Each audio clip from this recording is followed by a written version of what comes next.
yang ini termodinamikanya lebih kepada engineering-nya, ya, bukan termodinamika secara apa. Sebenarnya kan termodinamika ini kan juga dipelajari seperti di Fakultas MIPA, ya, di MIPA ya biasanya, entah MIPA fisika, MIPA kimia, itu juga dipelajari. Tapi kalau termodinamika di kita ya sebagai fakultas teknik itu berarti lebih kepada ke engineering-nya, lebih kepada ke aplikasinya ke alat-alat itu bagaimana. Nah, ini akan saya share sumber-sumber referensi yang saya gunakan untuk memberikan materi kepada kalian. Ya, di sini setidaknya ada 3 buku yang saya gunakan. Semuanya adalah e-book, ya, bisa. Artinya saya juga tidak membayar untuk dapat soft copy ini. Berarti kalian juga bisa, ya. Saya sediakan ininya, judulnya, ya, nanti kalian tinggal download sendiri. Semuanya free download. Ya, ini yang pertama, Moran J. Safiro. Nah, di sini terutama saya ambil yang dari sini, yang pertama ini. Kemudian sudah ya.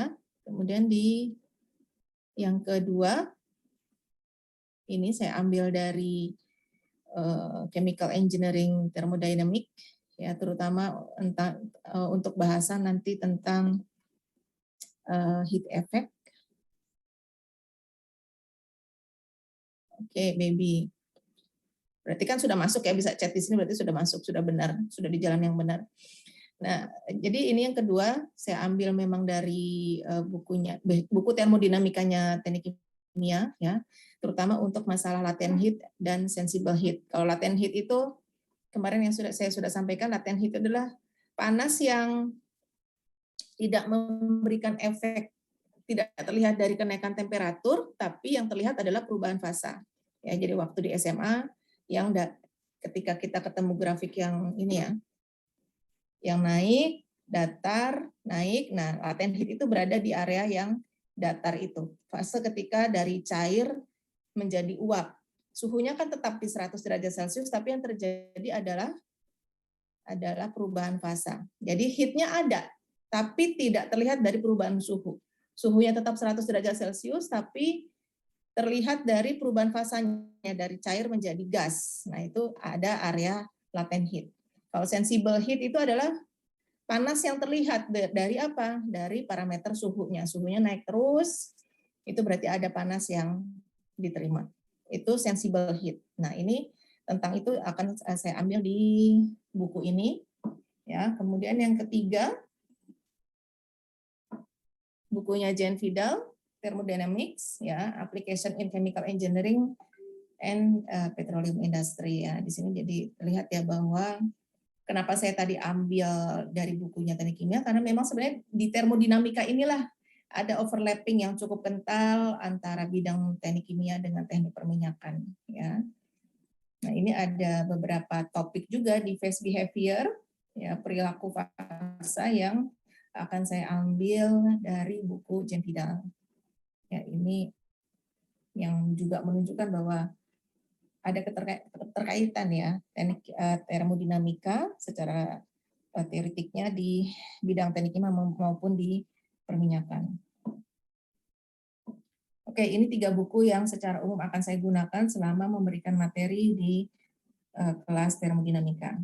Semuanya online saya download ya. Jadi kalian pun mestinya juga bisa untuk mendownload sendiri. Ya, saya lanjutkan untuk materi yang saya share dulu. Untuk hari ini kita akan bahas beberapa review dulu yang saya rasa diperlukan untuk kalian ingat kembali ya sebelum kita bahas lebih dalam tentang termodinamika. Ya, sebelumnya termodinamika apa itu? Walaupun saya sudah sedikit singgung kemarin, dari kata-katanya sendiri terdiri dari 2 kata, termo dan dinamika. Ya, termo sendiri identik sama kalor. Ya, term itu kan kalor ya, panas. Nah, walaupun sebenarnya ini secara umum termodinamika itu membicarakan tentang energi, dan energi itu tidak melulu energi panas ya. Bisa energi-energi lain. Ada banyak bentuk energi. Tapi secara lebih mudah dipahami, lebih mudah dibayangkan. Termo itu adalah identik dengan panas, ya. Kemudian dinamika ini adalah perubahan. Jadi apa yang dipelajari di termodinamika adalah hubungan antara energi, ya, panas dan kerja. Ya, artinya energi bisa dirubah menjadi kerja, kerja bisa dirubah menjadi energi. Ya, begitu terus. Ya, energinya bisa macam-macam. Tapi kebanyakan memang energi panas. Ya. Jadi termodinamika ini mempelajari perpindahan dan perubahan antara satu bentuk energi ke bentuk energi yang lain. Nah, beberapa contoh aplikasi termodinamika, kalian lihat di sini ada turbin, kompresor, pompa, sistem pembakaran, dan refrigerator. Saya katakan tadi termodinamika bicara tentang perubahan energi. Ya, potensi energi berubah dari satu bentuk ke bentuk yang lain. Dan sebagian energi tadi ketika mengalami perubahan ada yang diubah dalam bentuk kerja. Nah, kalau di turbin di sebelah mananya? Kalau dari yang saya paparkan tadi termodinamika. Nah, di turbin ini sebelah mananya yang menimbulkan efek termodinamikanya yang kita bisa lihat dari sisi termodinamika. Ada perubahan apa di situ? Kayak gerak, Bu. Listrik, Bu. Listrik ke gerak. Dari? Listrik, dari energi listrik ke energi mekanik. Nggak kebalik. Balik. Iya, dari energi mekanik. Dari energi sebelumnya, turbin itu digerakkan oleh apa? Berarti kan turbin bisa bergerak sudu-sudunya, ya. Itu karena apa? Generator. Karena ada yang menggerakkan, ya. Iya. Generator itu setelah turbin. Nah, kemudian yang menggerakkan itu apa kira-kira? Kalau di geothermal deh, yang kalian mestinya sering disinggung-singgung oleh mata kuliah yang lain. Uap, Bu. Uap, ya, steam, oleh steam, ya. Jadi steamnya menembak sudut-sudut turbin sehingga turbinnya bisa bergerak, ya kan? Steamnya itu bisa menggerakkan karena dia juga punya energi panas plus kecepatan, ya kan? Dengan kecepatan dan panas yang dia berikan ke turbin, maka sudu-sudu di turbin itu bisa bergerak. Berarti ada perubahan apa? Energi panas menuju berubah menjadi energi gerak. Ya. Kemudian ketika sudu-sudu turbin bergerak, maka listrik bisa dibangkitkan. Berarti ada perubahan energi gerak menuju ke energi listrik. Nah, kalau untuk turbin di unit geothermal ini jelas-jelas ada terlihat fenomena termodinamika yang bisa kita amati, ya, yang bisa kita hitung dengan persamaan-persamaan termodinamika. Ya. Cuma seperti tadi yang saya katakan bahwa aspek termodinamika ini tidak melulu berlaku pada sistem yang panas atau berlaku pada sistem yang mengalami perubahan suhu. Bisa juga dialami oleh sistem yang nggak terasa ada panas atau enggaknya gitu ya. Seperti yang contoh yang kedua ini di kompresor. Kompresor itu kalian tahu nggak alatnya seperti apa? Di kehidupan sehari-hari banyak tuh kalian ketemu. Kayak tabungan. Apa? Kayak tabung gitu ya, bulat. Kayak apa? Suaramu nggak terlalu jelas. Halo? Kalau pakai, ada yang suka kemana-mana pakai kendaraan nggak? Untuk apa isi angin di ban bukan, Bu? Ya, betul. Ya. Di tukang tambal ban pasti biasanya dilengkapi dengan kompresor. Nah, dari situ kalian dapat informasi, kalian diagnosa kompresor itu fungsinya untuk apa? Di tukang ban deh, kalian bayangkan di tukang ban. Kompresor itu fungsinya untuk apa? Lambung angin juga, Bu. Tekanan. Pompa angin, Bu. Tekanan kalau dia. Untuk masukin angin. Ya, masukin angin. Kira-kira kalau nggak pakai kompresor bisa nggak anginnya tuh masuk ke ban? Nggak bisa, Bu. Kenapa? Ya karena nggak kuat, Bu. Nggak ada penggeraknya. Nggak ada tekanan. Nggak ada tekanan, kata kuncinya itu. Kenapa nggak ada tekanan terus jadi nggak bisa masuk?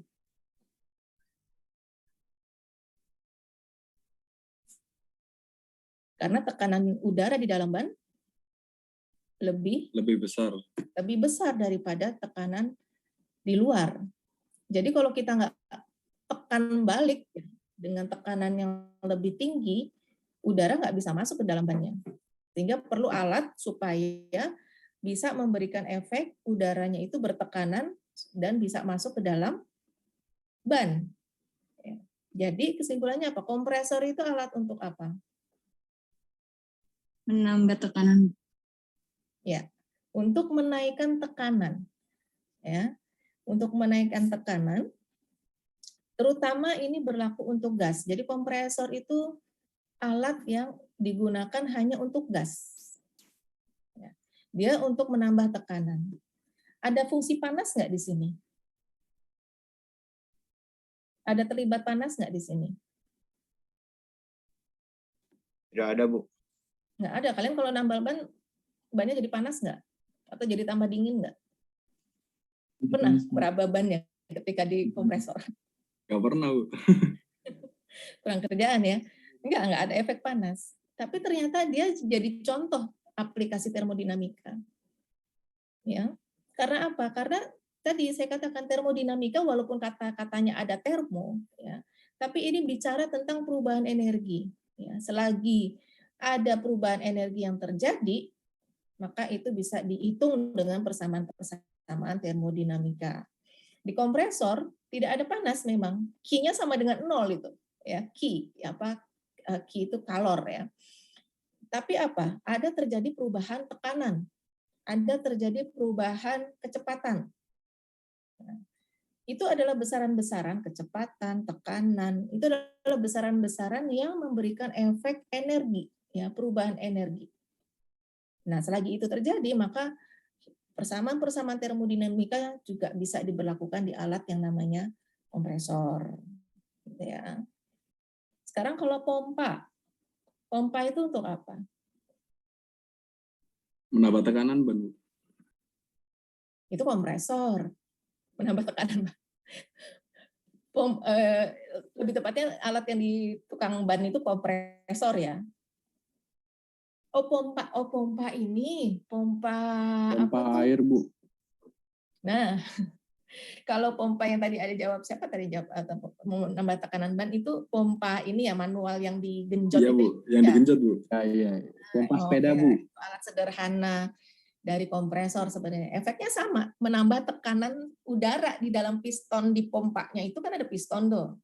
Dengan kita naikkan ke atas, tuasnya kita ngambil udara masuk ke ruang pistonnya, kemudian kita tekan ya dengan tekan tuasnya, berarti udara yang tadinya masuk itu jadi bertekanan. Nah, itu bisa masuk ke dalam ban. Ya, sebenarnya itu prinsip sederhananya kompresor begitu juga. Cuma kalau kompresor dengan electrical ya, dengan listrik. Kalau pompa ban itu kan manual. Ya, jadi sebenarnya pompa ban itu ya kompresor dalam bentuk manualnya. Sekarang kalau pompa di sini maksudnya adalah pompa seperti tadi ada yang jawab untuk air. Kita punya tandon air di lantai 1, punya kamar mandi di lantai 2, lantai 3. Gimana caranya supaya air yang ditandon di lantai 1 itu bisa digunakan di kamar mandi lantai 1, lantai 2, lantai 2, lantai 3? Ya dengan pompa.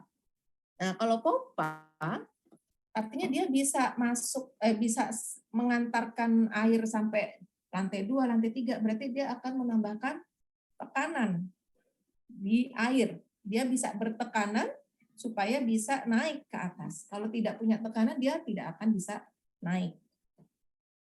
Nah, itu tadi. Jadi pompa ini juga fungsinya adalah merubah tekanan, cuma lebih kepada zat cair. Ya, pompa juga ada yang dalam bentuk digunakan untuk gas, tapi jarang sekali. Biasanya pompa yang untuk menimbulkan tekanan tinggi itu kompresor ya untuk gas. Kalau pompa di sini lebih kepada untuk zat cair. Walaupun saya katakan juga ada juga yang digunakan untuk gas, ya, tapi bukan untuk menambah tekanan, lebih pada untuk mengalirkan, menjaga aliran gasnya itu stabil, ya, seperti itu. Nah di sini pompa pompa ini ada panas nggak yang terlibat di situ?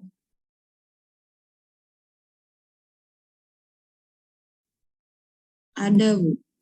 Ada. Kalau lama di jalan kan mungkin panas. Iya, Bu. Lama-lama Kan pompanya dia panas. menambah tekanan air. Kalau lama dipakai, Iya. lama-lama pompanya panas gitu ya. Itu lebih karena apa? Karena penggunaan listriknya. Listrik itu kan ada tahanannya ya. Kalau kalian belajar di fisika itu ada R-nya, ada besaran R. Jadi semua aliran listrik itu ada tahanannya. Ada R-nya, ada resistennya. Nah, itu kalau dipakai lama listrik itu nggak cuma di pompa, di TV, di komputer, di laptop kalian, di HP. Itu selama ada listrik mengalir di situ resistennya akan makin besar kalau lama digunakan. Akhirnya bentuk resistennya apa? Panas. Ya. Terasanya panas. Laptop kalian, HP kalian, pompa juga yang makin lama dipakai akan makin panas. Tapi di sini maksud saya adalah konteksnya adalah proses di fungsi pompa sendiri menimbulkan panas nggak? Airnya jadi panas atau jadi dingin gitu? Ada efek seperti itu nggak? Nggak ngefek bukannya, Bu? Nggak ngefek. Enggak, Bu, enggak ada. Nggak ada, iya. Tapi yang terjadi apa? Ada perubahan kecepatan, ada perubahan tekanan. Nah, itu besaran-besaran yang secara termodinamika memberikan efek perubahan energi. Ya. Artinya kalau bisa terjadi perubahan energi, berarti kalian juga bisa menghitung dengan persamaan-persamaan termodinamika. Ya. Jadi saya jabarkan dulu ini tentang contoh-contoh di keseharian untuk bisa membedakan ini sistem yang ini, sistem di dalam pompa bisa dihitung nggak dengan termodinamika. Dia lihat ada perubahan tekanan nggak, ada apalagi kalau ada perubahan suhu nggak, gitu kan? Ada kecepatannya berubah nggak, ketinggiannya berubah nggak, ya. Bahkan posisi pun juga bisa memberikan efek termodinamika. Nah itu kalau ada perubahan di situ, berarti ketika kalian memerlukan beberapa besaran, ya, memerlukan informasi beberapa besaran untuk kepentingan pekerjaan kalian nanti misalnya ya, itu bisa dibantu dengan menggunakan persamaan-persamaan termodinamika. Ya, persamaan apa aja nanti ya di beberapa minggu berikutnya nanti saya akan jelaskan. Nah, jadi itu kita diagnosa itu. Jadi ada perubahan. Jadi kalian bisa tandain ya, ada perubahan suhu jelas, terus ada perubahan tekanan, ya, ada perubahan kecepatan, ya di kompresor, di pompa itu terjadi, di turbin apalagi ada kecepatan, ada panas juga di turbin ya berlaku. Itu bisa membuat kita bisa gunakan aspek termodinamika. Juga ada sistem pembakaran. Kalau di sistem pembakaran ini misalnya kalau di otomotif di mana kira-kira terjadinya? Yang cowok-cowok nih biasanya yang ada yang hobi otomotif nggak? Mesti tahu. Piston, Bu. Piston bukan? Piston, Bu. Piston itu ada di ruang apa namanya? Ruang mesin, Bu. Combustion ya, ada di ruang bakar. Ya. Di ruang bakar. Ruang bakar itu sistem kerjanya piston tadi ya. Dia akan memberikan tekanan tertentu sehingga terjadi apa? Di piston itu terjadi apa sih? Pembakaran, Bu. Pembakaran, reaksi pembakaran. Ya. Ada reaksi yang menghasilkan panas, ada reaksi yang menyerap panas. Itu akan memberikan efek termodinamika juga. Ya, bisa memberikan kita peluang untuk menggunakan persamaan-persamaan termodinamika. Ya, kalau di otomotif ada di ruang bakar, ada reaksi oksidasi. Jadi pertalite kalian, pertamax kalian, atau mungkin pertadex kalian itu begitu masuk ke ruang bakar, jumlah oksigen yang dialirkan ke ruang bakar itu cukup, tekanan dan suhunya cukup sesuai dengan rancangan mesin itu, desain mesinnya, maka akan terjadi reaksi oksidasi. Nah, reaksi oksidasi adalah reaksi eksotermis, reaksi yang menghasilkan panas. Nah, itu juga akan memberikan efek termodinamika. ya, adanya reaksi yang melibatkan panas. Di sini merupakan aspek yang bisa memberikan efek termodinamika. Terakhir, refrigerator. Refrigerator ini kalian bayangkan apa ini? Kulkas. Pendingin, Bu. Apa? Lemari pendingin. Ruang pendingin. Kulkas? Atau ruang ber-AC?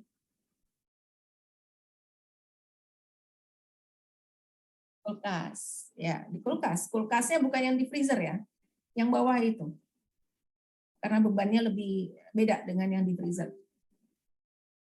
Nah, jadi di sini juga terjadi itu termodinamika. Karena apa? Ada perpindahan panas, ada proses transfer panas. Jadi kalau di refrigerator itu kan prinsip kerjanya dia mengalirkan, jadi ada pompa yang berfungsi mengalirkan udara yang ada di dalam kulkas, yang awalnya ya, kita bayangkan kulkasnya baru aja dinyalakan, awalnya udara di dalam kulkas itu, dia kan nggak kedap udara kan, berarti ada udara yang di dalam kulkas.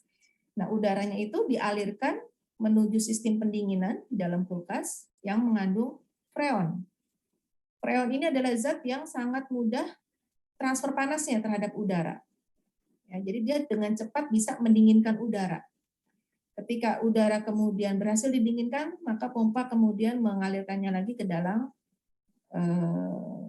ke dalam kulkas, ke dalam ruang kulkas. Nah, itu terjadi terus-menerus berotasi, lama-lama kulkas terkondisi mempunyai suhu yang tertentu. Nah, jadi di dalam refrigerator ini ada proses yang namanya transfer panas, ada pendinginan, ya. Nah, itu juga jelas akan bisa kita hitung berapa banyak kalor yang bisa didinginkan, ya, berapa cepat atau berapa lama kulkas bisa mencapai suhu misalnya 10 derajat Celcius gitu ya, tergantung settingnya ya, kita kalau nyeting kulkas gimana. Nah, itu bisa dihitung berapa waktu yang diperlukan, kemudian suhu berapa pada misalnya pada waktu tertentu suhunya berapa yang tercapai. Nah, itu dengan persamaan termodinamika bisa kita selesaikan. Transfer panas terjadi di situ. Ya, jadi kalau ada transfer panas, persamaan termodinamika juga bisa digunakan. Ya, itu kalau di kehidupan sehari-hari. Nah, sekarang misalnya kalau di perminyakan gimana? Ternyata banyak sekali aspek di perminyakan itu menggunakan konsep termodinamika. Dia bukan menjadi konsep utama ya, tapi dia termodinamika ini sebagai konsep pendukung ya. Prinsip pendukung yang akan membantu kalian untuk mengerjakan pekerjaan-pekerjaan lebih lanjut gitu. Karena di sini terutama termodinamika itu akan memberikan informasi tentang phase behavior. Phase behavior itu apa? Perilaku fasa. Fasa itu apa aja yang kalian tahu? Fasa. Ada berapa fasa sih? 3, Bu. 3 ya. Air, padat, gas. Ya, walaupun dalam perkembangan teknologi sekarang dikenal fasa keempat, yaitu plasma. Plasma itu seperti antara gas dengan, dia di tengah-tengah antara gas dengan cair, ya. Dan dia gimana ya? Kalau dibayangkan seperti kalau di daerah kutub itu namanya aurora, tahu ya, aurora yang seperti sinar malam hari yang berwarna-warni yang bergerak terus. Ya, dia itu gabungan antara cair dengan gas. Jadi fase di antara cair dengan gas itu plasma. Dan di TV-TV yang sekarang, yang TV plasma, nah itu menggunakan fase plasma itu. Tapi di termodinamika ya saya batasi ya, ini untuk lebih sederhananya dipahami, termodinamika di sini fase yang dikenal ada 3, yaitu padat, cair, dan gas. Nah, phase behavior ini maksudnya apa? Ada kondisi-kondisi yang membuat fasa itu berubah. Ya, yang tadinya padat bisa jadi cair, yang tadinya cair bisa jadi gas, dan selanjutnya ya, gas jadi cair ya. Nah, ini apa yang bisa mempengaruhi? Yaitu adalah secara umumnya adalah tekanan dan suhu. Ya. Kalian bayangkan kalau di dalam reservoir setidaknya ya, minimal ada 3 fasa yang kalian temukan di dalam reservoir itu. Apa aja? Minyak jelas fasenya cair. Air fasenya cair. Air. Kan cair dengan cair, Bu, dihitungnya satu fasa dong. Kalau saling larut. Di kimia fisik sudah saya jelaskan. Kalau saling larut, itu terhitung satu fasa. Tapi kalau air dengan minyak saling larut nggak? Enggak, Bu. Nggak saling larut kan? Padahal kedua-duanya fase cair. Nah, seperti itu dihitung sebagai dua fasa. Ya, minyak dengan air terhitungnya dua fasa, walaupun sama-sama cair dengan cair. Kemudian apa? Ada gas. Ya. Gas, Bu. Ya, ada gas. Itu ketiganya ini sama-sama fluida, ya, zat yang bisa mengalir. Terhitung ada 3 fasa. Belum lagi kalau melibatkan ada batuan reservoir, berarti ada padatnya di situ. Tapi untuk 3 fasa tadi, ya cair, cair, dan gas. Nah ini katakanlah misalnya ternyata di awal di reservoir kita hitung-hitung, oh ini ada 40% minyak, 30% air, dan 30% gas misalnya ya, pada tekanan dan suhu tertentu di dalam reservoir. Nah, kemudian ketika kita mau mengambil minyak tersebut dengan cara apa? Misalnya dengan stage yang kedua ya, dengan memberikan tekanan ya, dengan sekunder ya, dengan perilaku memberlakukan cara yang sekunder yang kedua itu dengan memberikan tekanan menggunakan water flooding. Nah, ini berarti memberikan efek apa? Perubahan tekanan. Belum lagi ada air masuk ya, air dari permukaan bumi kita injek ke dalam reservoir, airnya suhunya suhu kamar. Padahal di bawah panas. Ya. Di bawah panas di dalam reservoir itu. Nah, ini pasti akan ada ketika bertemu air yang suhu kamar, bertemu dengan fluida di dalam reservoir yang panas, terjadi transfer panas juga. Berarti akan ada perubahan suhu, dan karena water flooding itu air bertekanan, maka ada perubahan tekanan. Ini nanti persentase yang tadi 40, 30, 30 bisa berubah. Ya. Bisa tidak segitu lagi. Bisa ada sebagian gasnya jadi cair, ya karena bertekanan, gitu ya. Kemudian ada airnya masuk ke dalam fase minyak, ya terlarut di dalam minyak, ya karena adanya tekanan. Nah itu phase behavior-nya akan berubah. Karena apa? Cuma karena ada perubahan tekanan dan suhu. Nah itu seberapa banyak 3 fasa itu berubah, ya itu dipelajari di persamaan-persamaan termodinamika. Ya, jadi saya tuliskan di sini ada compositional simulation, ya itu artinya perubahan kondisi operasi akan merubah komposisi fasanya bagaimana. Wellbore stability, ya kita kalau ngebor, ya supaya apa?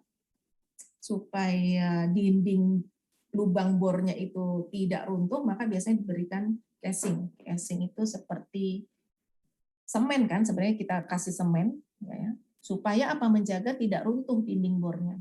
Nah, pemberian semen itu perlu diperhitungkan ketebalannya. Tebalan casingnya itu berapa butuhnya. Nah, ketebalan itu ditentukan oleh tekanan fluida yang akan ngalir tuh seberapa besar tekanannya. Si casing ini harus kuat menahan tekanan tersebut. Gitu kan? Si casing ini juga harus kuat terhadap suhu yang akan lewat di situ. Nah, ini memperkirakan berapa suhunya, berapa tekanannya yang sampai di situ bisa diukur dengan menggunakan persamaan di termodinamika. Ya. Dan beberapa hal yang saya tuliskan di sini di GOR, geothermal energy, jelas itu melibatkan termodinamika. Surface facility kan terutama itu adalah mentreatment produk yang kita dapat dari sumber produksi supaya mendapatkan hasil-hasil yang kita inginkan. Pengennya ada crude oil yang kadar airnya kurang dari 2% sebagai syarat ya. Berarti caranya gimana? Nah, di surface facility itulah yang akan disediakan alat-alatnya ya. Entah pakai decanter, entah pakai flash drum ya, macam-macam itu. kalian sudah KL belum ya? Belum, Bu. Kuliah lapangan. Belum, Bu. Semester 3 kan ini ya? Semester 3 kan ya? Iya, Iya, Bu. Bu. Iya, Ibu. Iya, Bu. Udah kuliah belum kuliah lapangan? Di semester 4, Bu. Kalau di kurikulum yang baru. Oh, kurikulum baru di semester 4. Oh, berarti belum ada nih sama sekali yang berangkat KL, berangkat ya sekarang walaupun online. Belum, Bu. Ini, Belum ada. Bu. belum ada ya. Ya moga-moga karena dilakukan di semester 4, moga-moga sudah bisa ke sana ya. Karena saya bayangkan kalau kalian KL online tuh gimana ya, cuma dapat gambar-gambar, cuma dapat foto-foto, kalian nggak bisa dapat gambaran aslinya ya, bahwa oh ternyata pompa angguk tuh tinggi banget ya, setidaknya pikiran sederhananya seperti itu ya. Oh ternyata, atau enggak yang paling lebih sederhana lagi, oh ternyata bumi minyak itu panas ya. Saya sudah beberapa tempat lapangan minyak ya, lapangan pengemburan minyak itu selalu panas ya. Dimanapun di Indonesia, di Sumatera, di Jawa gitu tuh panas ya. Saya pikir apa memang begitu ya kondisinya. Tadinya saya yang di Sumatera itu karena dia dekat dengan Katulistiwa makanya panas. Tapi ternyata di Jawa pun yang cukup jauh dari Katulistiwa juga panas gitu. Ya bisa jadi ini memang karena kondisi buminya dieksplorasi minyaknya jadi berpengaruh pada iklim di sekitar itu ya.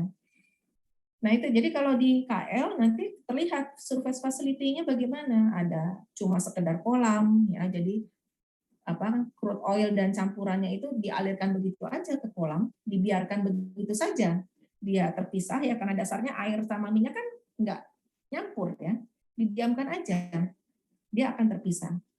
Tapi ada juga beberapa kondisi minyaknya itu harus diproses ya, harus misalnya dengan kalau di kimia fisik kemarin dengan apa?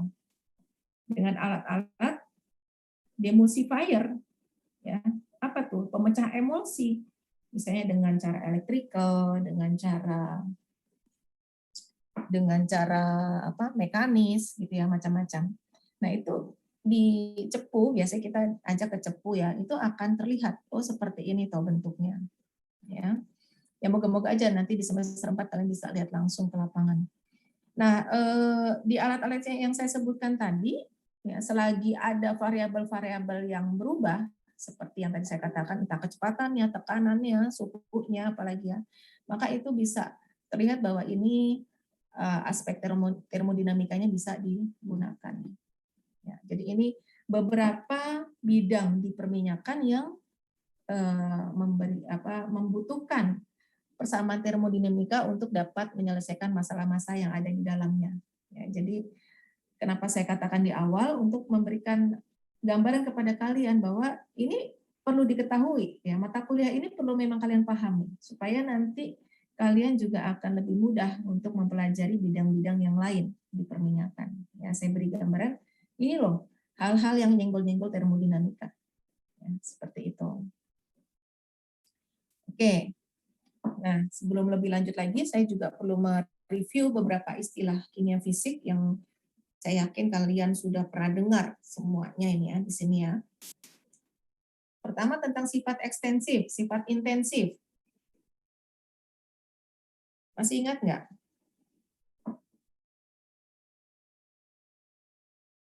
Apa itu ekstensif, intensif?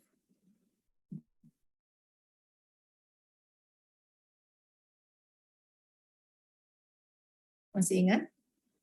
Kalau ekstensif bergantung pada jumlah, Bu. Kenapa? Ekstensif Kalau ekstensif bagaimana? bergantung pada jumlah. Tergantung pada jumlah. Contohnya apa? Betul. Ya, tergantung Massa pada dan volume, Bu. Volume, massa, ya. Kemudian berat. Ya, berat di sini adalah berat yang massa dikalikan gravitasi, gitu ya. Seperti itu. Kalau intensif tidak dipengaruhi oleh jumlahnya. Seperti apa contohnya? Besaran-besaran yang tidak terpengaruh oleh jumlah. Suhu, Suhu.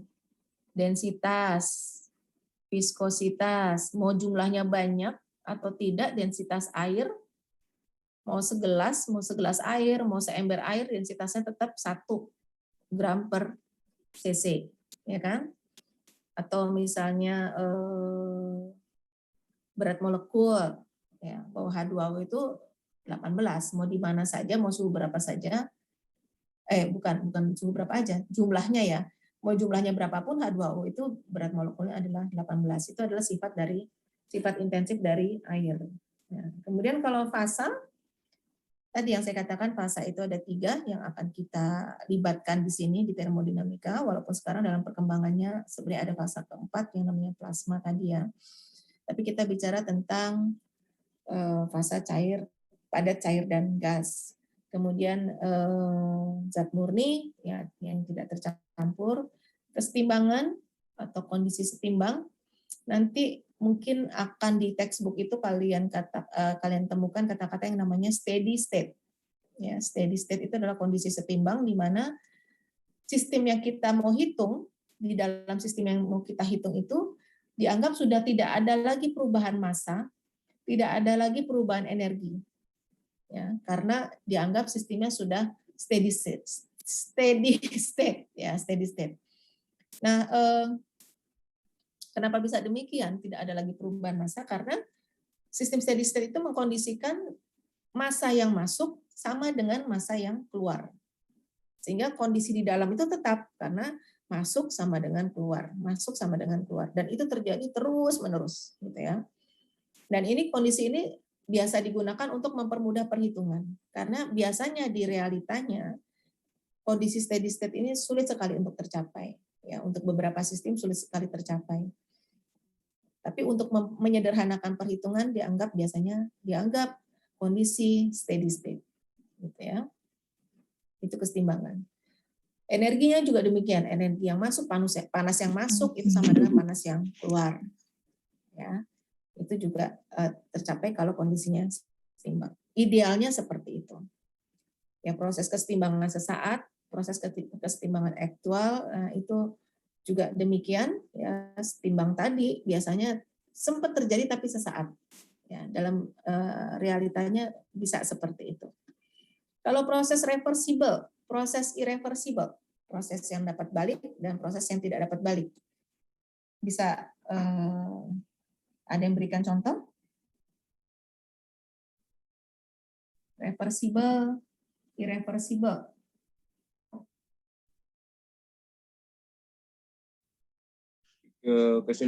Kesetimbangan. Apa contohnya? Kesetimbangan. Kesetimbangan. Bukan. Peristiwa apa yang tidak dapat balik dulu deh, yang tidak dapat balik misalnya.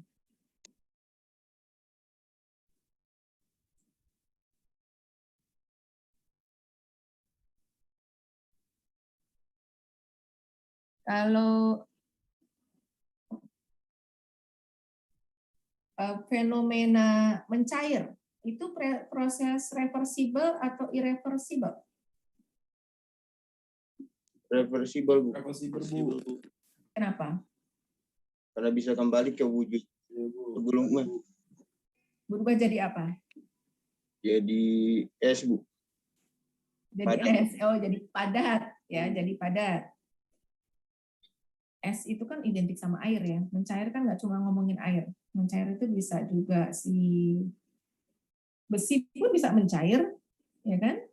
Besi bisa mencair, tapi ketika suhunya kemudian diturunkan, dia bisa kemudian menjadi padat. Berarti ini proses yang reversible. Kalau yang irreversible yang gimana? Pertumbuhan. Maksudnya pertumbuhan apa nih?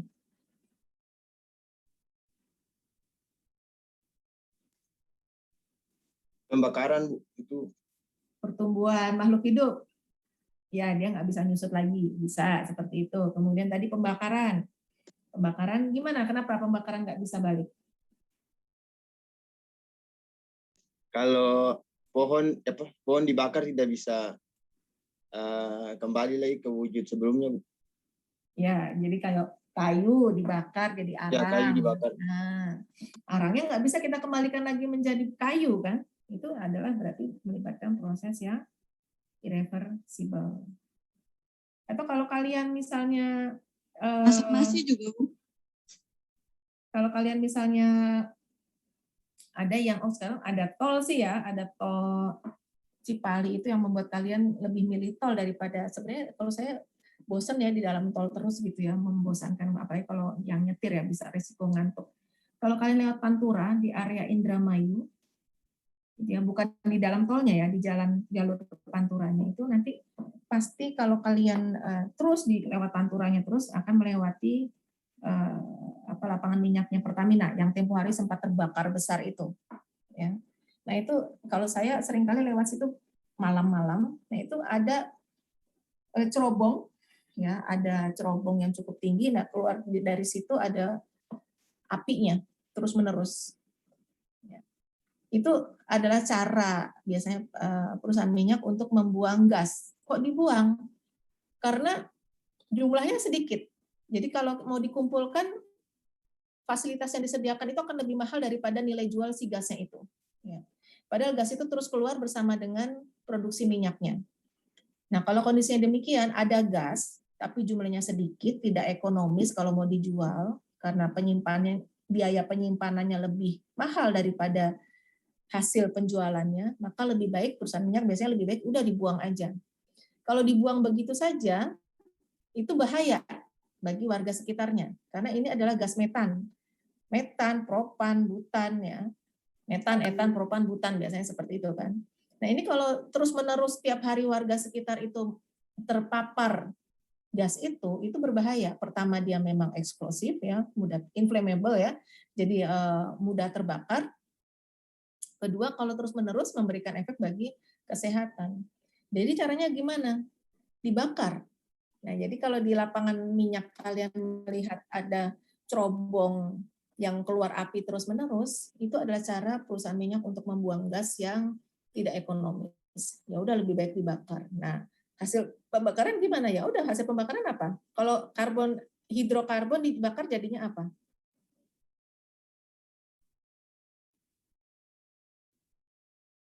Apa? Di SMA kalau hidrokarbon plus O2 hasil reaksinya apa? Karbon dioksida. Karbon dioksida dan Uap air. uap air. Iya, CO2 plus H2O. Selalu begitu kan rumusnya ya, persamaan reaksinya ya, reaksi kimianya. Hidrokarbon plus O2, hasil kanannya pasti CO2 dan H2O. Tinggal disetarakan nih jumlah atomnya. Nah itu yang dilakukan oleh Pertamina juga seperti itu. Gasnya ada terus, tapi sedikit, ya udah dibakar aja. Supaya nggak pusing mikirin dampaknya terhadap lingkungan, karena apa hasilnya CO2 dan H2O, dan itu akan langsung blended dengan udara di sekitarnya dan tidak bermasalah.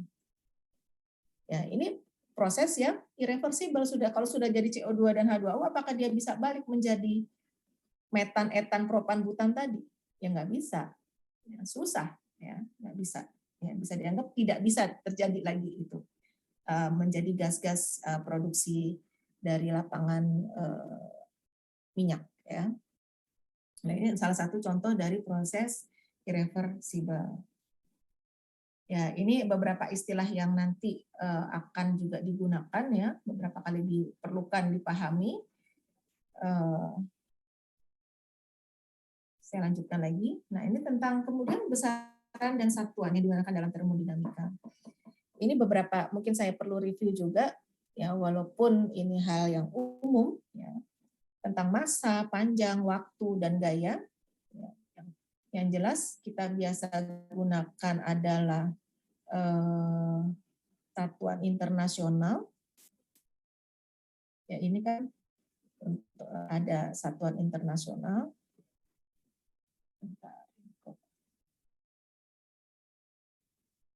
Satuan internasional. Apa? Yang bisa terbagi menjadi dua, MKS dan CJS. Oke, dengan stylus saya ini hasilnya. Dimana kalau MKS ini apa? Meter. Kemudian K-nya apa? Kilogram. S-nya second. second. Ini saya nggak tahu dengan apa yang terjadi dengan stylus saya. Tulisannya tidak sesuai dengan ini. Sebentar ya.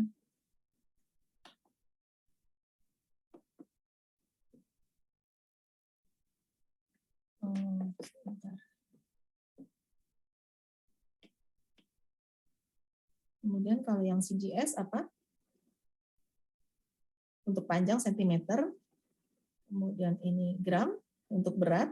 Ya, kemudian S-nya adalah second. Nah, second ini satuan apa sih? Waktu, Bu. Waktu, ya.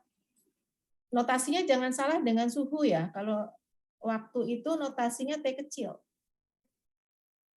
Kalau suhu notasinya T besar. Nah, untuk SI, suhu itu digunakan satuan apa?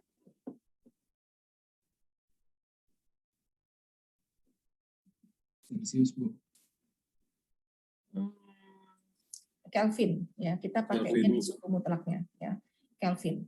Jadi kalau untuk SI, suhu itu dinyatakan dengan Kelvin. Di mana Kelvin ini adalah sama dengan derajat Celcius ditambah 273. Kelvin di sini yang perlu kalian perhatikan, penulisan Kelvin itu tidak pakai derajat ya. Kalau suhu mutlak itu tidak menggunakan tanda lingkaran kecil di atas. Nah, selain SI, kita juga biasa gunakan British unit.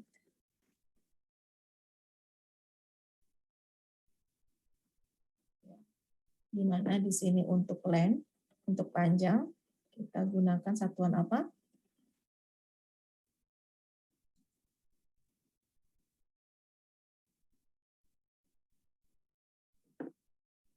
Satuannya apa kalau length?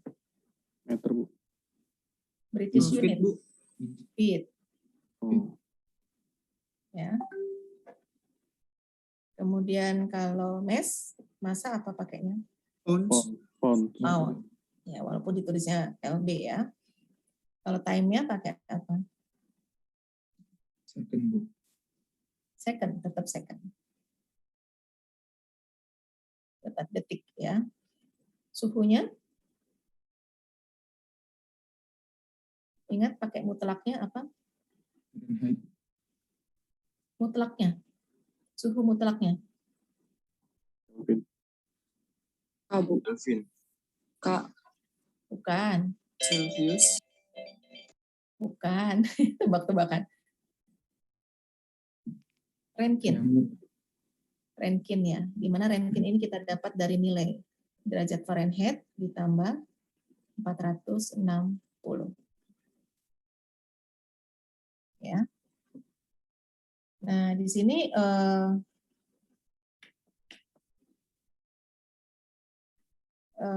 kemudian ada waktu, ada gaya. Gaya kalau di SI pakai apa? Newton, Bu. Bukan, ternyata bukan. Gaya. Oh, gaya ya, gaya. Oke. Gaya itu Newton, betul. Tekanan pakai apa? ATM. Force ya, misalnya untuk force. Bukan. Kalau tekanan bukan ATM, force. Ini kalau SI dia pakai Newton. Ya. Kalau British unit saya singkat dengan BU ya. Pakai apa? PSI. Itu tekanan. Nah, makanya saya perlu review ya supaya karena di semester kemarin tuh saya nemu nih wah satuan tekanan, satuan gaya kalian masih kebolak-balik nih. Ini gaya, kita ngomong gaya. PSI itu tekanan. Beda ya gaya dengan tekanan. Kalau gaya apa di British unitnya?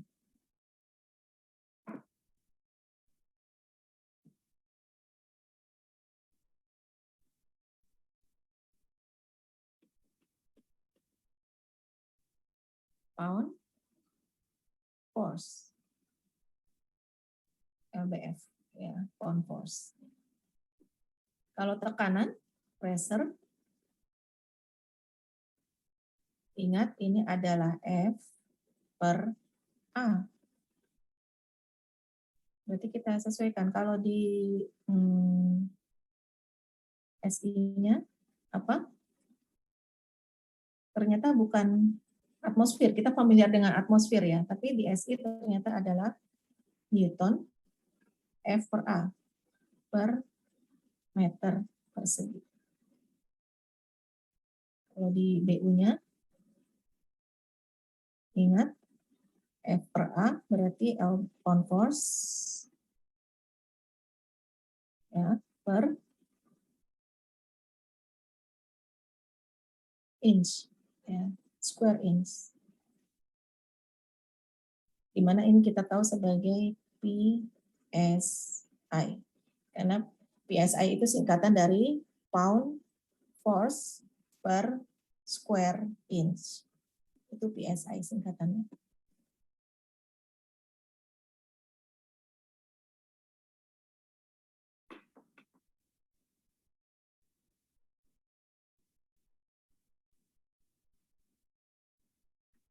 Ya, sampai sini ada pertanyaan? Nah, kalau tentang volume spesifik, nah ini kebetulan saya cuma tampilkan satu macam jenis besaran spesifik ya. Nanti kalian akan ketemu namanya kalor spesifik, volume spesifik, ya, atau bisa juga dikatakan volume jenis, kalor jenis. Nah, itu apapun yang pakai spesifik itu pasti per kilogram. Ya. Jadi kalau volume spesifik berarti kalau di SI berarti dia kubik feet, SI ya, meter kubik per kilogram.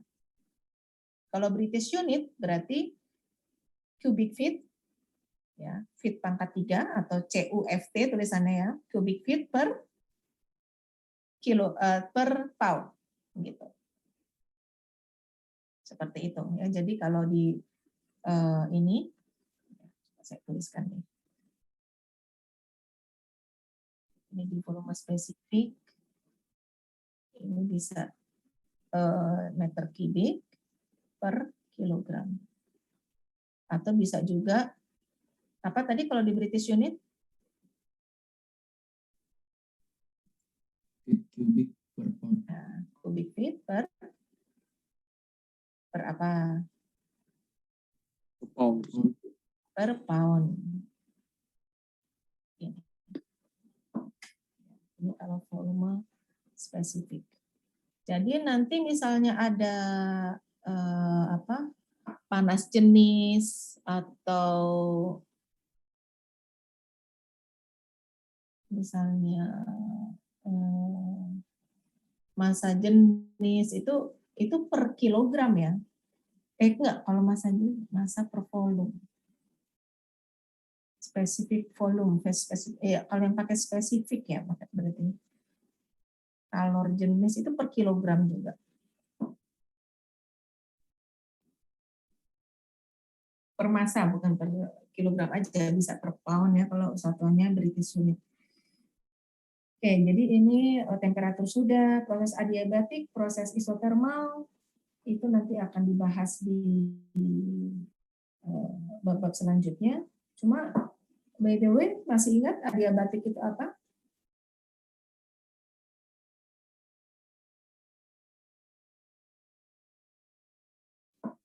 Kalau adiabatik itu gimana sih proses yang adiabatik?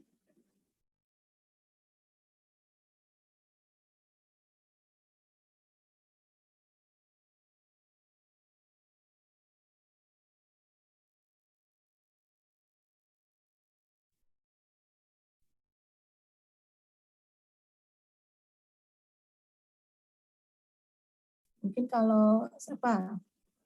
Boleh saya nunjuk satu?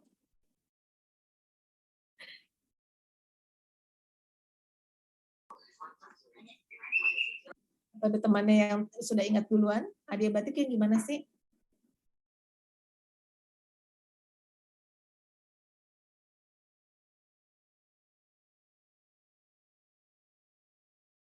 Muhammad Furqan mungkin bisa bantu? Lupa juga, Bu. Lupa juga. Ada yang ingat?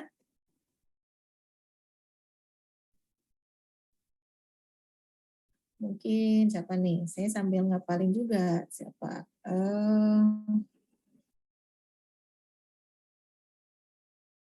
Mbak Baby, coba Baby. Bacanya apa nih? Baby kan? Baby Marini. Mungkin. Ingat nggak proses adiabatik itu gimana? Enggak, Bu. Saya kemarin tuh cuti, Bu. Saya udah ngambil termo 2. Yang ini kedua kalinya. Oh, Yang pertama Mbak sama Baby angkatan berapa? 2019. Oh, 19. Oh, sudah 2 semester ini cuti. Iya. Oh, Saya kemarin udah ngambil termo sama Bu Kris. oh Cuma gitu. saya ngulang di Bu Reno. Ya. Oke, biar lebih mantap ya. 2 versi dosen. Iya, Bu. Karena memang saya akui agak berbeda yang disampaikan. Bukan secara keilmuannya sama, prinsipnya sama, tapi cara penyampaiannya mungkin berbeda, runutannya berbeda gitu ya. Iya, Bu. Saya yang dijelasin sama Bu Kris kurang mengerti, jadi saya ngambil Bu Reno. Oh gitu. Karena kata teman-teman yang lain, coba ambil Bu Reno, siapa tahu ngerti. Oh gitu, siapa tahu. Moga-moga ya. Iya, Ini, Bu. Semoga. ini amanah buat saya. Saya juga senangnya kalian ngerti, makanya saya terus terang saya ketika mengajar seringkali misalnya materinya mestinya ada 8 topik, itu sudah terbukti di kimia fisik ya, dan kimia fisik dan di 2 juga. Itu seringkali misalnya topiknya 8 harus disampaikan karena saya lihat gimana ininya mahasiswanya paham nggak gitu. Saya lebih baik pelan-pelan daripada saya ngejar materi semuanya. Karena lebih baik kalian tahu dikit tapi dalam, atau maksud bukan dalam, ya, paham banget daripada tahu banyak tapi zong gitu ya. Ya, masing-masing dosen punya pertimbangan sendiri-sendiri. Oke, kalau proses adiabatik itu adalah proses di mana panasnya itu, jadi suatu sistem yang menghasilkan panas, itu panasnya itu diusahakan tidak ada yang keluar. Ya, tidak ada yang keluar. Jadi bikin supaya panasnya itu di dalam aja. Caranya gimana? Isolated. Jadi dipakai digunakan isolator di luar, bagian luar sistemnya. Itu terlihat kalau kalian di lapangan di Duri, di Riau, lapangan minyak Duri, itu kan menggunakan prinsip kerja steam flood, IOR, tapi pakai steam flood. Maksudnya apa? Minyak di reservoir itu didorong pakai steam, pakai uap air. Kenapa? Karena minyak di durinya itu, minyak yang ada di reservoir duri itu adalah minyak yang kental. Kalau kental, viskositasnya tinggi, dia susah ngalir. Nah, kondisi reservoir yang seperti ini perlu dimanipulasi. Permasalahan utamanya apa? Dia kental, susah ngalir. Berarti selesaikan itu dengan cara apa? Bikin dia gampang ngalir. Kalau gampang ngalir gimana? Viskositasnya dikurangi. Caranya gimana? Panasin itu minyaknya. Pakai material yang tidak mengganggu komposisi minyaknya. Ya, karena ini yang mau kita pakai, kan minyaknya mau kita pakai. Jadi jangan diganggu itu komposisi minyaknya. Berarti pakai apa? Pakai air, karena air tidak larut di dalam minyak. Jadi dia tidak mengganggu minyaknya. Kita cuma mau menggunakan panas yang di bawah air itu. Jadi airnya pakai steam flood. Artinya yang kita injekkan ke dalam sumur injeksinya itu harus steam yang kondisinya stabil, panasnya nggak berubah-ubah. Berarti steam yang kita injek itu harus terkondisi adiabatis, harus isolated, ya. Panasnya nggak sampai keluar, dijaga terus di situ supaya dia tetap punya sifat panas yang sama ketika diinjekkan ke dalam reservoir. Nah, itu salah satu sistem adiabatik yang digunakan ya di lapangan. Ya. Kita jaga panasnya itu jangan sampai keluar. Nah, itu kalau kalian nanti punya kesempatan jalan-jalan ke lapangan Duri yang menggunakan steam flood itu, nanti akan kalian lihat bentangan pipa steam flood itu tebalnya minta ampun. Padahal di dalamnya bisa jadi cuma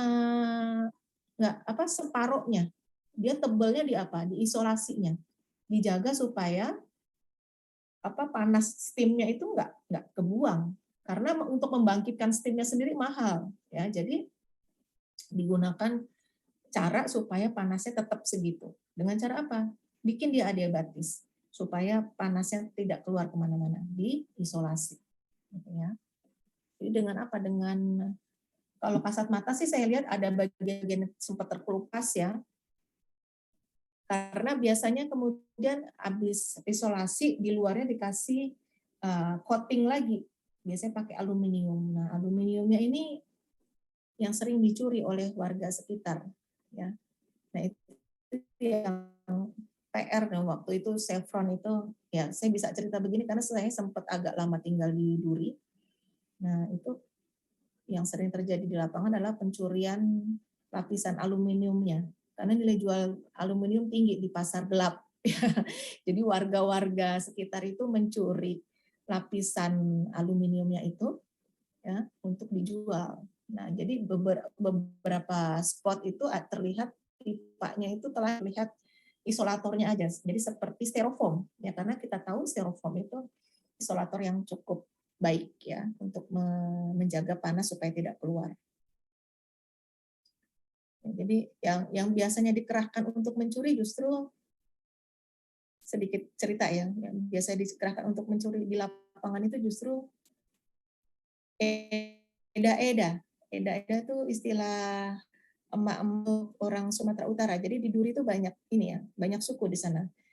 Secara garis besar itu ada orang Sumatera Utara, ada Sumatera Barat gitu ya.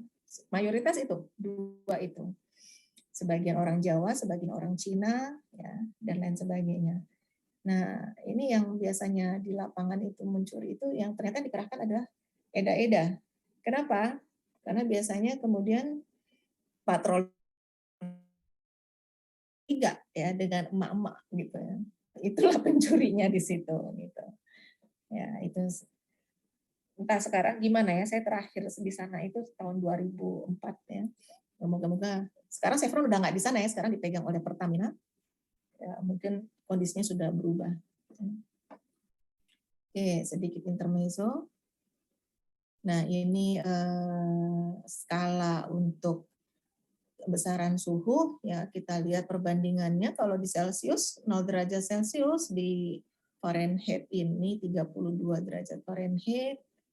Ingat, Kelvin adalah Celsius ditambah 273 berarti seperti ini ya.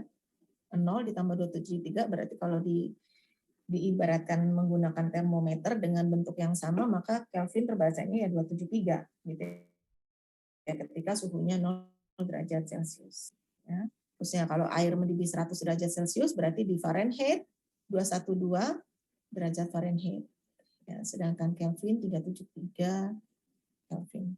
Dari rumus yang saya anggap kalian sudah dan masih ingat ya. Kalau dari Celcius mau rubah ke Fahrenheit gimana sih? Masih ingat nggak?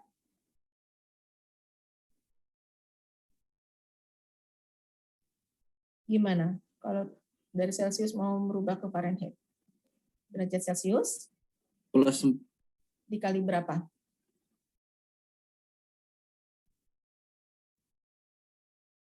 Sembilan per 4.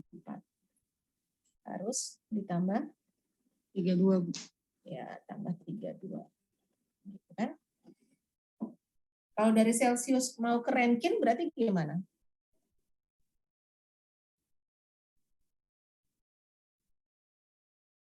Dari Celcius. Ini kan kita jadikan dulu Fahrenheit. Kemudian sudah jadi Fahrenheit kan ya. Selanjutnya ditambah 460 karena Rankine itu Fahrenheit ditambah 460. Seperti itu. Ya. Saya rasa ini tidak masalah ya, merubah, mengkonversi satuan-satuan temperatur. Nah, ini yang mungkin perlu saya sampaikan juga tentang tekanan. Tekanan ini ada beberapa istilah. Ya. Ada tekanan gauge pressure, barometric pressure, vacuum pressure, ya, ini pengertiannya gimana? Jadi kalau saya gambarkan di sini, ini posisi kita sedang bicara suatu alat, ya, yang punya tekanan tertentu dan posisi tekanannya di sini. Ya, saya katakan ini sebagai sistem pertama.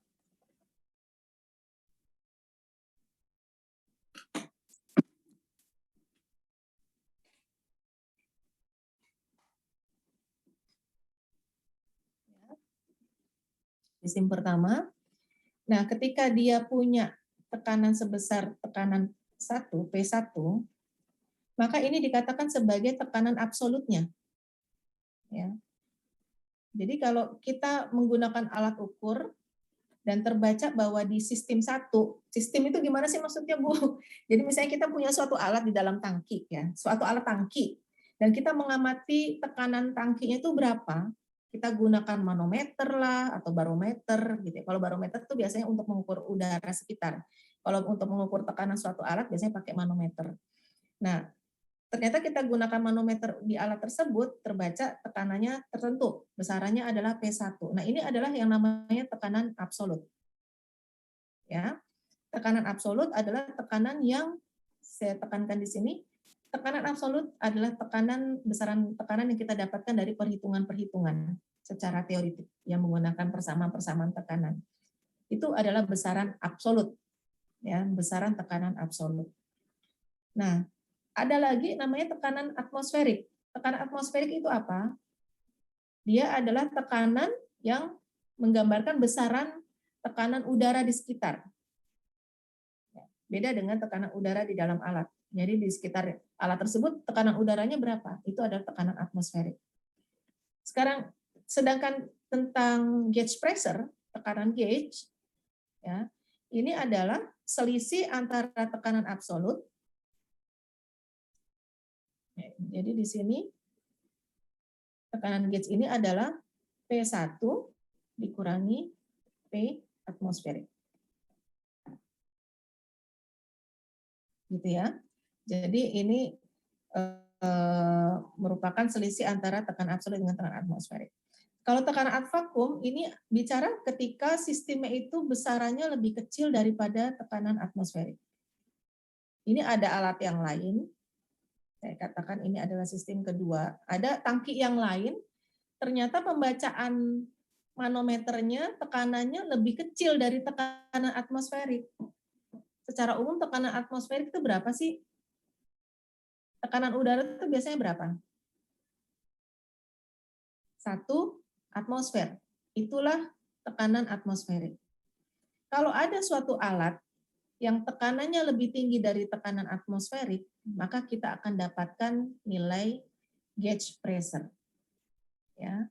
Kalau ada alat yang lain, tekanannya lebih kecil daripada tekanan atmosferik, maka kita akan dapatkan yang namanya tekanan vakum, di mana di sini adalah tekanan atmosferik dikurangi tekanan di sistem yang lebih kecil tadi, yang besarannya P2. Gitu ya. Oke. Dan tekanan, saya ulang lagi tadi, kita pahami bahwa di sini besarannya sama dengan apa sudah saya tampilkan di sini, F per A. Ya, di mana F per A di sini F-nya adalah gaya berat, massa kali gravitasi dibagi A. A di sini adalah luas penampang yang terkena tekanan, yang terlibat oleh tekanan. Jadi kalau kita punya misalnya balok, punya balok, kalau balok kan panjang tiap sisinya berbeda ya. Kita tumpangkan suatu benda di atas ini, maka yang kena gaya beratnya punya tekanan adalah luas penampang yang ini. Gitu. Tapi di situasi yang lain kita mau menghitung tekanan yang dialami oleh balok yang akibat angin yang menerpa sisi yang ini misalnya, sisi luasan yang ini. Berarti kita hitung luasan ini sebagai nilai A-nya, karena yang terlibat tekanan di sini adalah luasan yang ini. Itu ya yang perlu kalian perhatikan ya. Yang jangan terbolak-balik, karena saya juga lihat hal ini belum terlalu dipahami. Nah, balik lagi ke sini bahwa tekanan biasanya adalah mg per A kalau melibatkan zat padat. Kalau melibatkan zat cair, maka dia pakai rumus tekanan hidrostatis, Rho G H. Ya. Jadi diulangi lagi bahwa tekanan gauge memberikan bacaan yang merupakan selisih antara tekanan yang diinginkan dengan tekanan atmosfer sekitar. Ingat ya, selisih antara tekanan absolut dengan tekanan atmosferik. Dianggap sebagai gauge pressure. Nanti kalau kalian seringkali ada info di alat-alat di lapangan itu besarnya dalam PSIG. Berarti pound per square inch gauge. Artinya besaran yang ditunjukkan di alat tersebut dalam bentuk gauge pressure. Dia, oh ini berarti selisihnya dengan tekanan atmosferik. Kalau PSIG berarti tekanan absolutnya apa?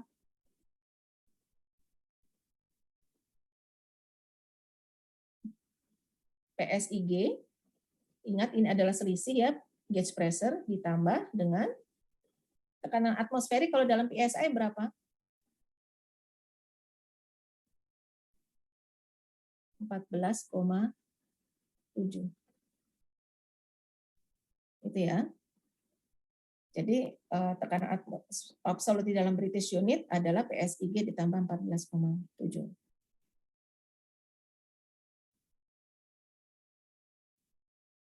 Ya.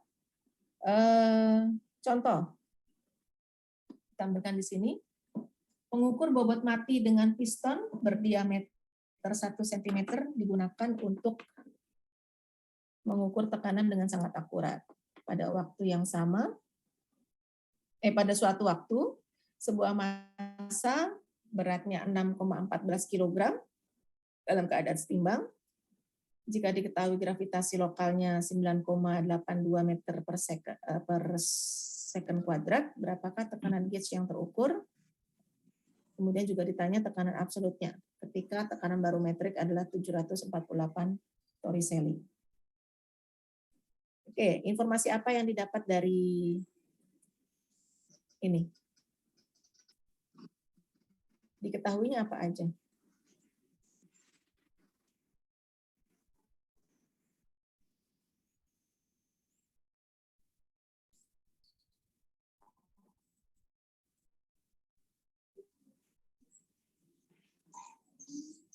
Apa yang diketahui?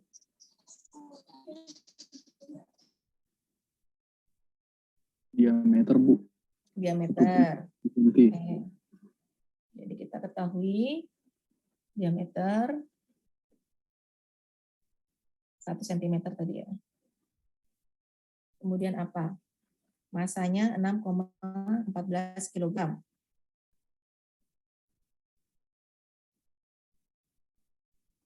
Terus percepatan gravitasinya sekian ya. 9,82 ya. Kemudian tekanan barometriknya 748 torricelli. Apa nih notasinya? Bisa PATM, bisa P-bar ya. Berapa tadi? 748 torricelli. Kemudian ini semua, informasi ini semua diminta untuk menghitung tekanan gauge-nya dan tekanan absolutnya. Nah, ingat tadi kalau tekanan absolut yang kita hitung dengan menggunakan persamaan itu adalah kita mendapatkan persamaan absolut. Ini ada luasan penampang piston. Piston itu kan adalah diameter tegak ya. Kemudian di atasnya itu berarti penampangnya lingkaran dan itu yang akan diberi beban yang memberikan efek tekanan. Sehingga kita perlu menghitung luasannya bahwa A karena di lingkaran berarti pi per 4d kuadrat. Berarti pi per 4 dikalikan.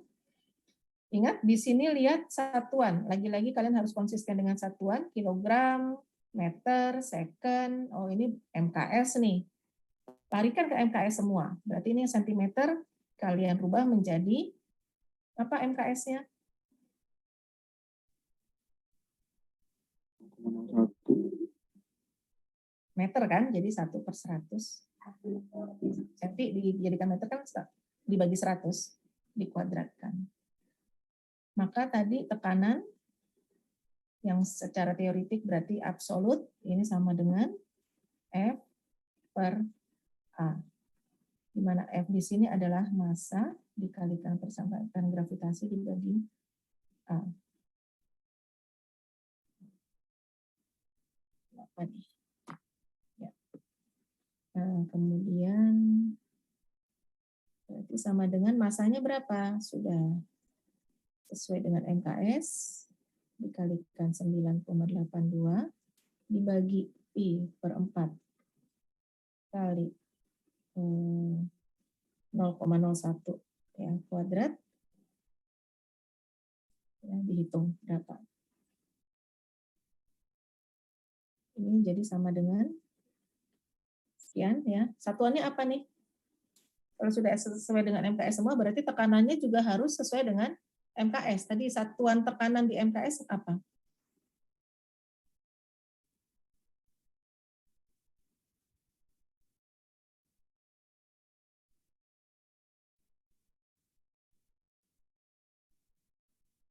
Newton per apa?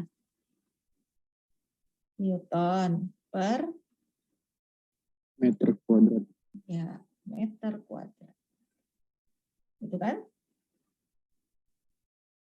Jadi ini tekanan absolutnya bisa kalian hitung ya dengan angka-angka ini. Kalau ditanya tekanan gauge-nya, ingat tekanan gauge adalah tekanan absolut dikurangi tekanan barometrik. Ya, tekanan absolutnya ada di sini. Nah, tekanan barometrik di sini. Berarti harus sama nih. Dengan ini, satuannya supaya bisa dikurangi, bisa ditambahkan. Masalahnya di sini 748 torricelli. Nah, coba kalian nanti konversi sendiri ya, bahwa saya informasikan 1 atmosfer ini sama dengan 760 torricelli. Sedangkan 1 atmosfer sendiri ini sama dengan 10 pangkat 5 Newton per meter persegi. Berarti kalian ini harus ubah dulu ke atmosfer. Dari atmosfer kalian ubah dulu ke Newton per meter persegi. Itu. Ya. Banyak sekali alat-alat yang memerlukan besaran tekanan sebagai parameter kinerjanya, sebagai parameter kemampuan atau kapasitas alatnya, itu informasinya dalam PSIG. Saya sering lihat itu di lapangan. Nah, ini perlu kalian pahami benar. Oh, pengertian PSIG itu apa? Dia selisih, ya, selisih tekanan absolut dengan tekanan barometris. Jadi kalau kalian tahu PSIG-nya, kalian tahu alat ini sebenarnya tekanannya sekian. Ya, PSIG itu bukan besaran aslinya. Ya, dia hanya selisihnya. Gitu ya. Ada pertanyaan sampai sini?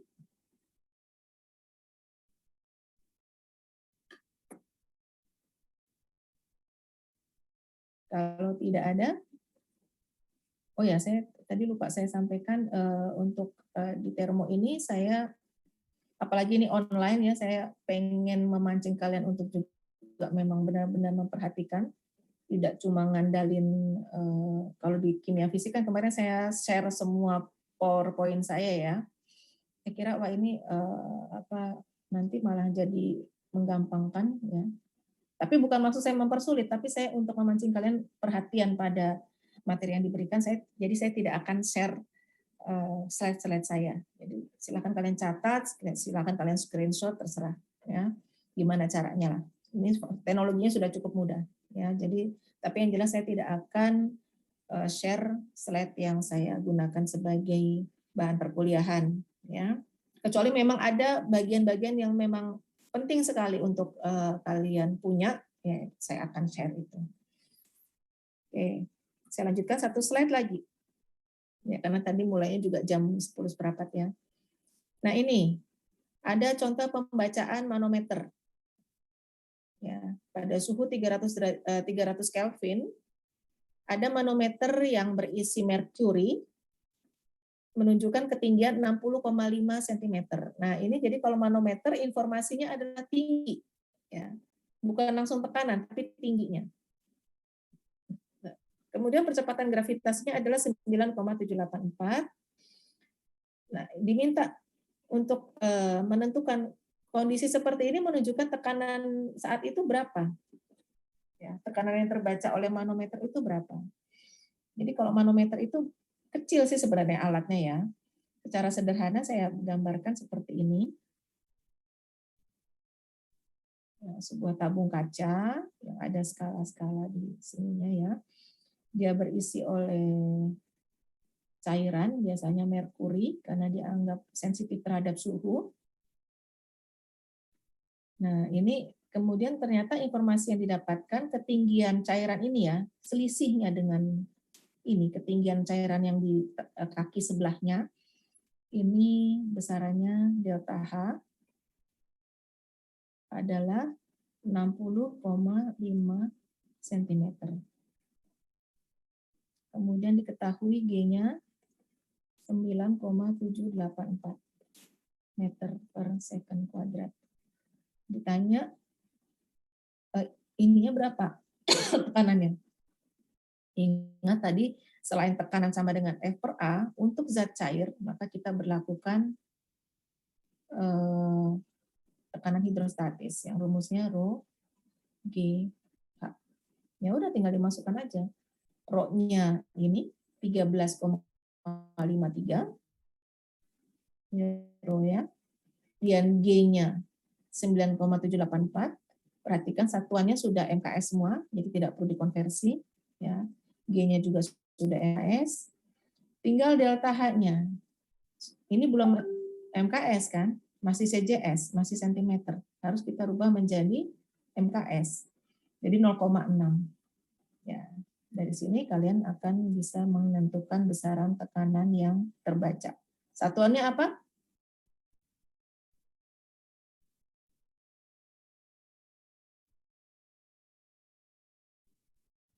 Newton per meter kuadrat. Ya, tetap Newton per meter kuadrat ya. Begini.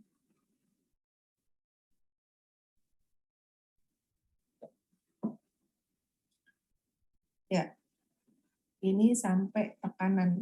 Sebentar, slide berikutnya apa? Energi. Dari energi kita bahas minggu depan. Saya rasa materinya sampai ini dulu. Ada pertanyaan?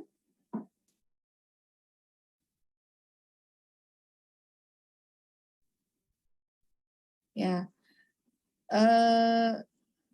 ini sepertinya ya. Ibu mohon maaf, slide yang tadi belum saya screenshot. Oh, yang tadi. Iya. Yang terakhir. Iya, Bu. Sudah, Bu. Terima kasih. Ya. Oke. Bu, Ya. saya ingin bertanya kalau patokan untuk konversi satuannya itu nanti dari MKS ya Bu? Iya. Oh iya Bu. Gini, tergantung yang tersedia banyak apa. Bisa kamu pokoknya semua mau dijadiin MKS lah, nggak apa-apa gitu kan. Tapi kadangkala kita punya situasi di mana data-data yang kita punya itu satuannya banyak di British. Ya udah, daripada banyak pekerjaan yang harus dilakukan untuk mengkonversi, buat semuanya dalam British. Gitu. Nanti di textbook perminyakan, saya lihat di perpustakaan itu banyak juga yang kalau bukunya itu memang terbitan dari Amerika, mereka pakai SI. Ya. Tapi kalau buku terbitan Eropa, dari teknologi dari Jerman, dari perminyakan itu banyaknya di, saya lupa ya di mana ya. Nah itu kalau di Eropa itu banyaknya pakai British unit.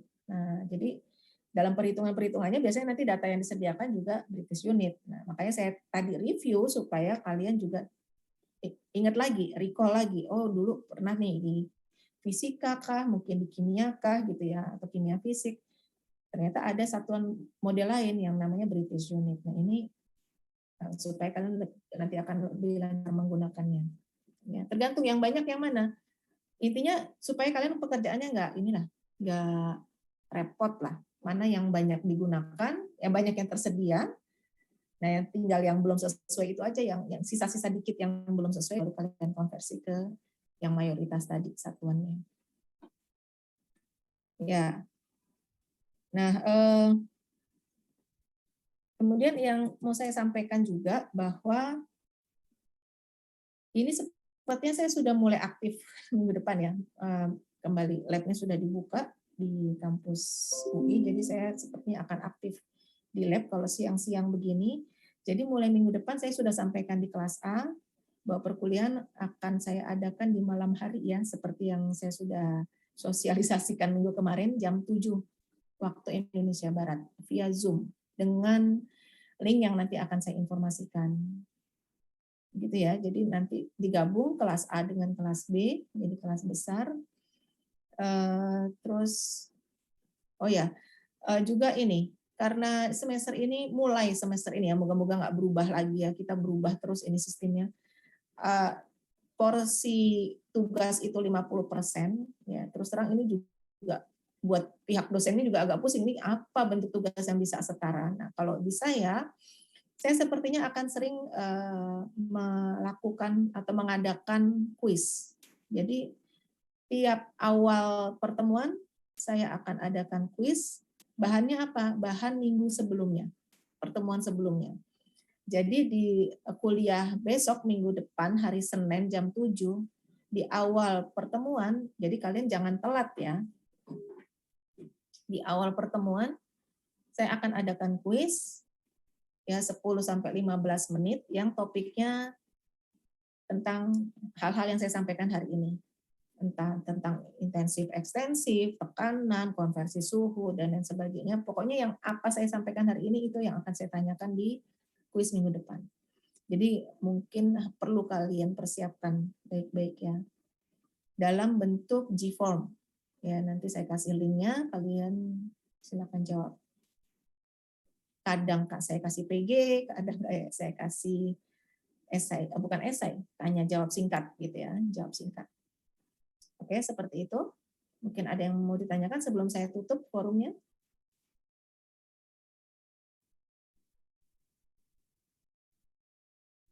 Enggak ya? Ya, kalau enggak, oke, saya akhiri pertemuan kuliah kedua hari ini. Moga-moga bisa dipahami materi-materi yang saya sampaikan barusan. Selamat siang. Terima kasih. Siang Ibu. Terima kasih, Bu. Terima kasih Bu. Sama-sama semuanya. Terima Saya kasih tutup Bu. ya. Selamat siang Ibu. Ya, Bu. Ya.